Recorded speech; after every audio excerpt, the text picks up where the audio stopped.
What's up guys, Sticky Side down here. Just got my TAC Performance's rear sets in the mail. And let's see what all we got here. Ooh, got some carbon fiber pieces.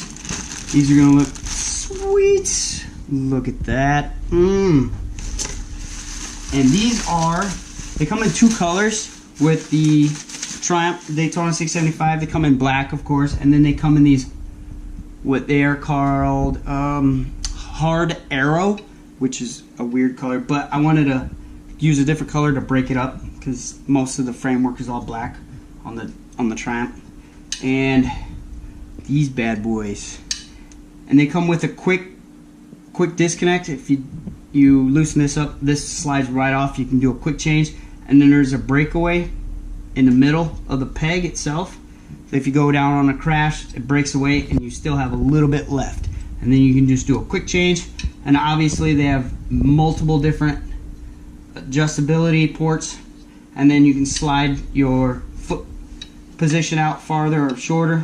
And then of course they have the spring-loaded toe pegs.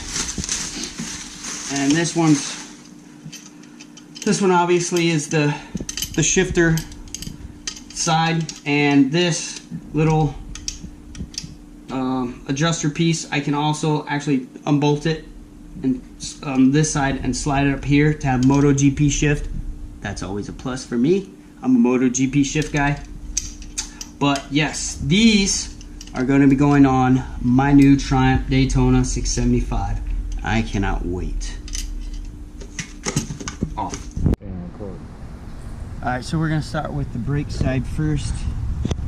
What I want to do is get measurements. Got about 104 millimeters to this peg. And I'm going to leave this stand on and just measure it this way. And I got 402 millimeters up. That's where peg height is. Stock peg height. Obviously we can change peg height here, but I want to get a rough estimate of where my peg height is. And I got a set of wrenches and a set of Allen keys to do this, and a pair of needle or side cutters for the spring here. You don't need the set of Allen keys and the wrenches, but it helps. And we're gonna go, it's a 6 millimeter for the big bolts that will loosen for now. Oh, I need a Torx to get these off, so I'm gonna go get a set of Torx. It helps. I'm gonna take the heel guard off first, get some of the stuff out of the way.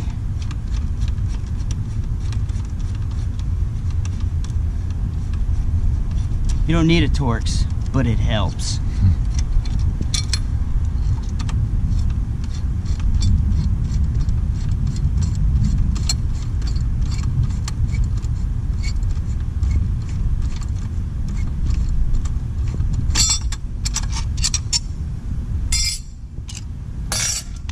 You don't need a nice little scooter chair with trays to hold all your stuff, but it helps.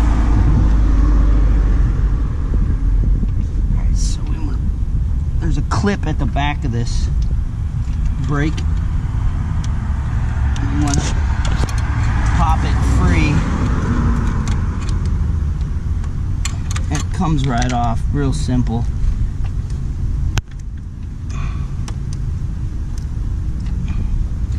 That way you can get this. Got a duck coming over to help. Got a duck coming? Okay. Where is it? Okay, I need to take the bolt off.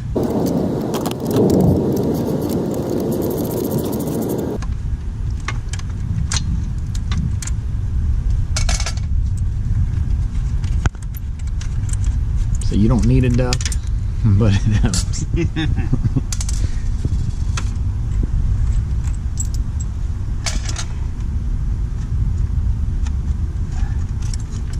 Alright, now finish taking off bigger bolts.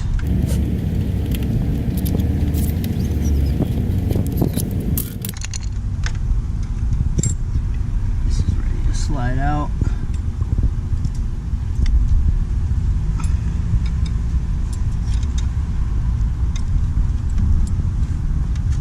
And there's so much pressure on that.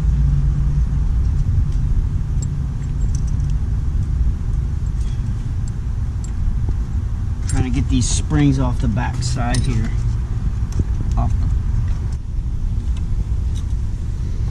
There we go.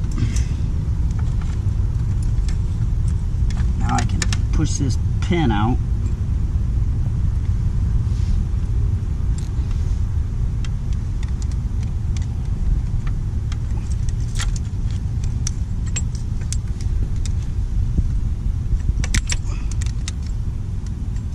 I'm using these side cutters so I can grab a hold of it. Now that's off. Now we gotta get the brake switch. These little tangs here. Gotta try to get them all pushed in. All these little tangs right here. You can do it by your fingernail. It's real simple, but there's just a lot of them to get them all out. Just like that, and you get them all pushed in. When you rotate it one at a time, they'll all come out because it'll hold it in place.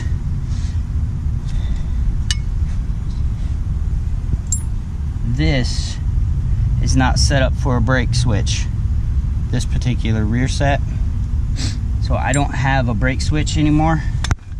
It's what I have to buy. It comes up here and it's a pressure sensor switch. You unbolt this and you put a pressure switch and it works off brake pressure. So we're gonna put this out of the way for now. We'll zip tie it in a minute.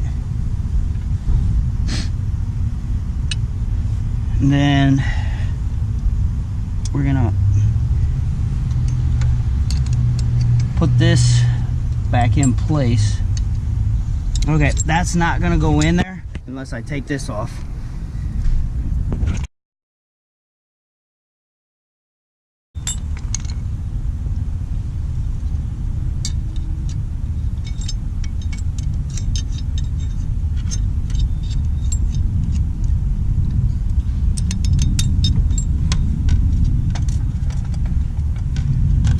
Clip back on here. There we go.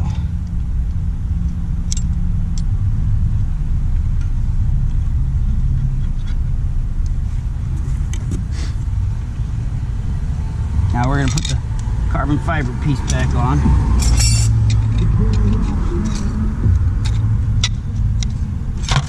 But before we do that, we're going to put a little bit of Loctite.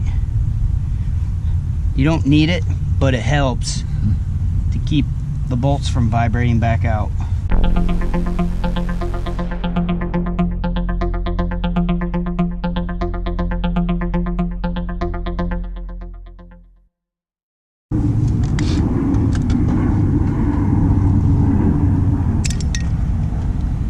There's 2 pieces of rubber here you need for when you're installing the new one.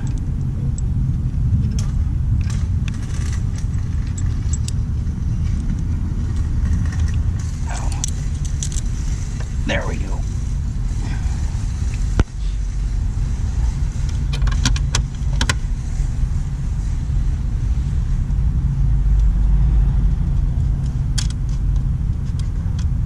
Yours is going to be slightly different if you have a stock exhaust.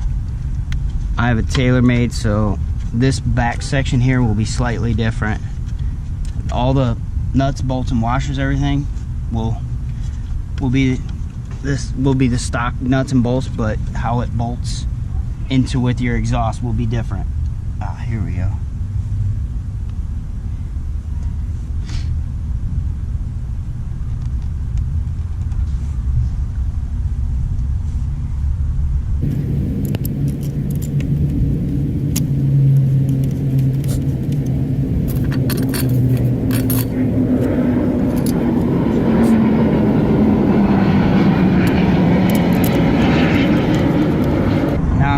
anchor these down all the way.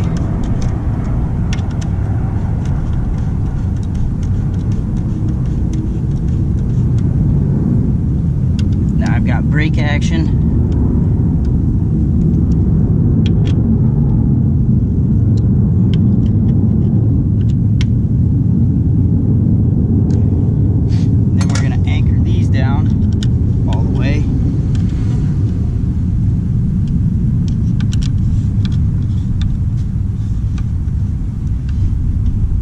Don't want to over tighten because this carbon fiber and you'll crack it. There it is.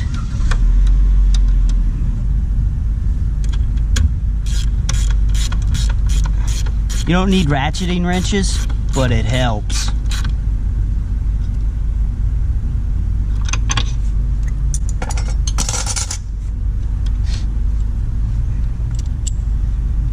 Now we're gonna install our foot peg, and as I said before, it was 402 millimeters up. So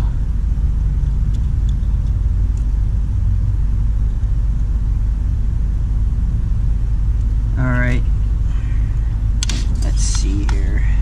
So 402 millimeters, probably gonna put it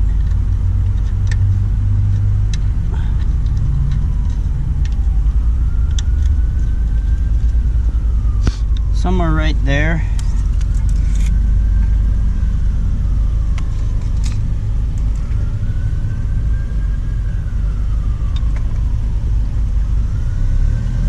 Well, that's a little higher. It's 405. I'm gonna feel that. That's a big change. And I said 104 millimeters. So as close as I can get to the original, it's probably gonna be right here, which is all the way forward. I'm gonna see where they had it stock when I got it. Let's see what happens with this. Because I'm not gonna keep it in the stock position. I'm gonna go a little bit higher.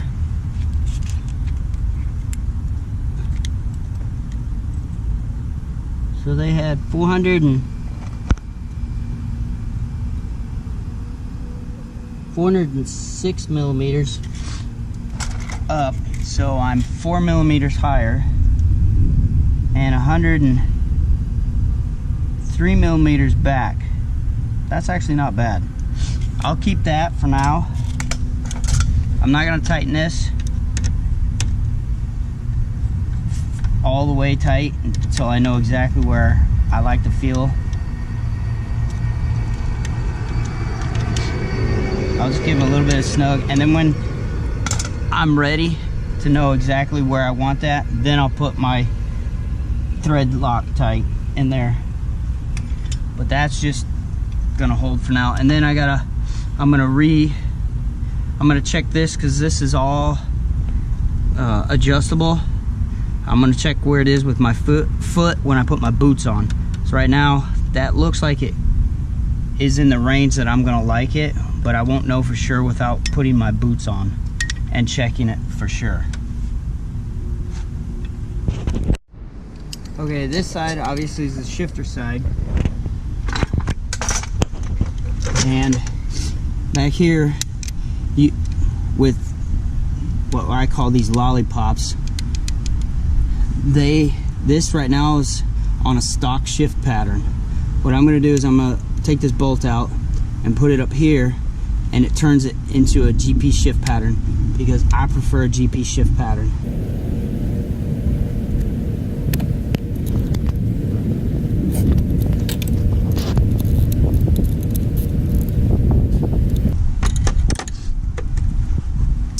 There we go. There's my 6.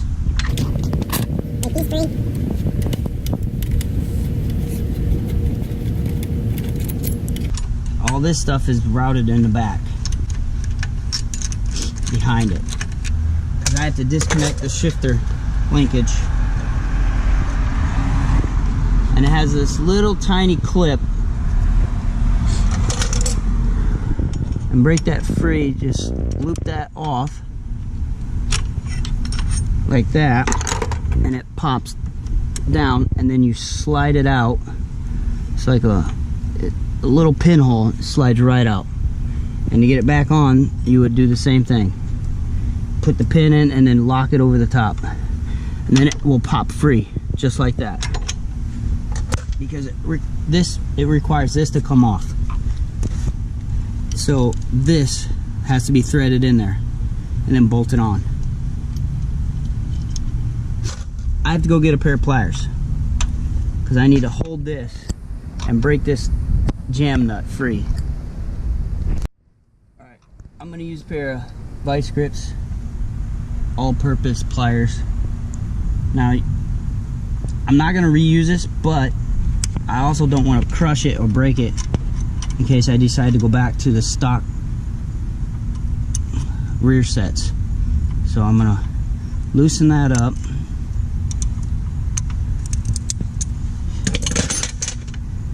And I'm going to spin this off.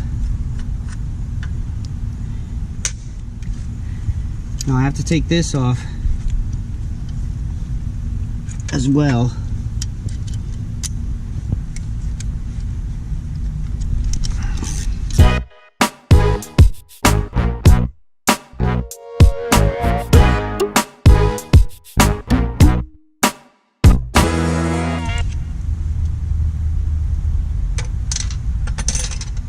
Because this is stationary this way and it gets bolted, it's not gonna turn. So I'm gonna take this nut off as well, because it doesn't need a jam nut, because I need as much thread on here as I can get, because this is very long compared to what was on there. So I'm gonna shorten that as much as possible.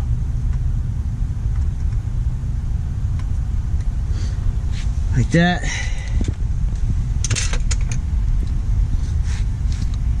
And I don't know what position I want this yet, so I'm not going to put any Loctite on it just yet till I get all the positions what I want. Yeah, that's okay. Now when I installed it, you can see it raised my foot, my shifter lever really high. And that I'm not going to like, because it's going to be way too high. So it's going to require a lot of foot movement upward to downshift. So we need to move it down here. So that I can already tell is not going to work at that position. I'm going to move it in the top, the very top slot, and see what that does. See if that changes the position of the... Okay, that moved it down some. Alright, I may have to do a lot of adjustment in here, because this actually I can break this free as well and turn this to move this quite a bit as well too, and then fine adjustment this way. So we're going to put some Loctite on here, because we don't need to move the structure bolts once they're in. Okay, this Allen, or this lever, foot lever, is my shifter lever is in the way of this, of the structure bolt. So I'm gonna have to take it off so that I can tighten it down. There we go.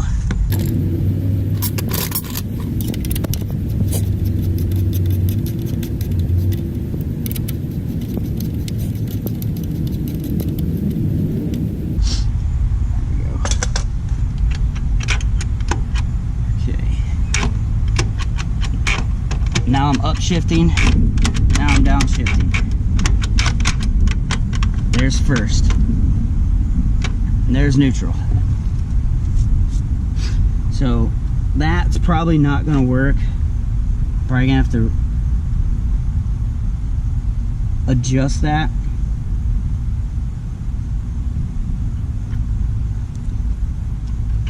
I don't know, we'll see but, and I'm gonna leave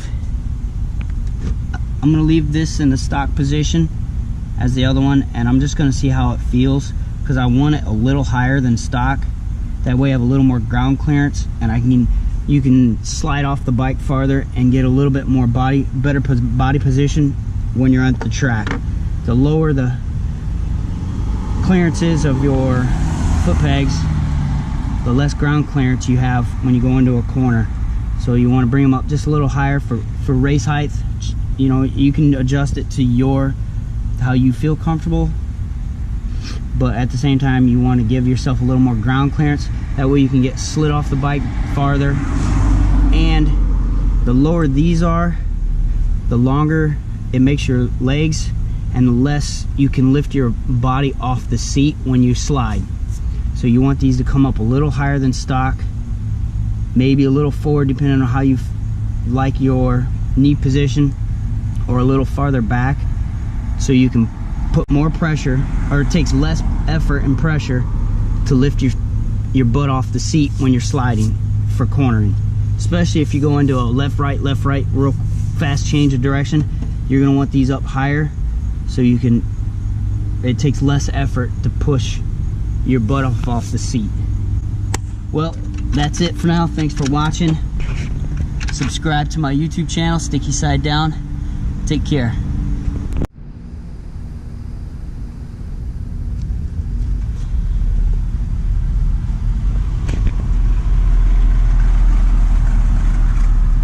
That's what it looks like. Install complete.